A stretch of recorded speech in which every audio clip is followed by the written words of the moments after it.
జగిత్యాల జిల్లా మెట్పల్లిలో కిడ్నాప్ అయిన బాలుడి ఆచూకీ లభ్యమైంది. అమ్మక్కపేటలో బాలుడి ఆచూకీని గుర్తించారు. ప్రస్తుతం బాలుడు పోలీసుల అదుపులో ఉన్నాడు. బాలుడు తన అక్కతో కలిసి వెళ్తుండగా బైక్పై వచ్చిన వ్యక్తి పాపను షాప్కి వెళ్లి రమ్మని బాలుడిని బైక్పై ఎక్కించుకుని వెళ్లాడు. బాలుడి తల్లిదండ్రులు పోలీసులకు ఫిర్యాదుతో రంగంలోకి దిగిన పోలీసులు బాలుడిని క్షేమంగా రక్షించారు.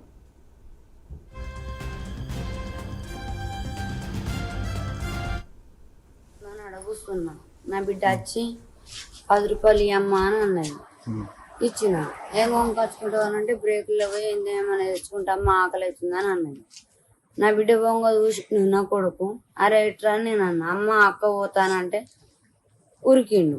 నేనేమన్నా అమ్ములు తమ్ముడు వస్తుండు చేతి పట్టుకోయే అని నేను అన్నా. ఈడ కొనుక్కోలేదంట. ఒక సందులకి వచ్చి వీడు దుకాణంలో పోయిందంట.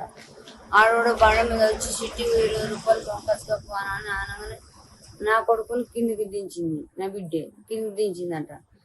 దించగానే ఆడు నా బిడ్డ దుకాణంలో పోని చూసిండు. నా బిడ్డ పూరాన్ని బండి ఎక్కించుకొని వెళ్ళిపీకిండు. అప్పటి నుంచి మేము తిరుగుతూనే ఉన్నాం. ఎవరమ్మా? మాది కానాపురం దగ్గర, అది కడలింగపూర్ తల్లి గారు. అత్తగారేమో బోధన వెళ్ళాలి. ఇక్కడికి వచ్చి ఎన్ని రోజులు అవుతుంది? 4 నెలలు. ఏం పని చేస్తుంటారు? అప్పుడు డబ్బులు ఏరుకుంటాం. ఎవరు దొరుకున్నాడు మెస్సి పనిపోతాం.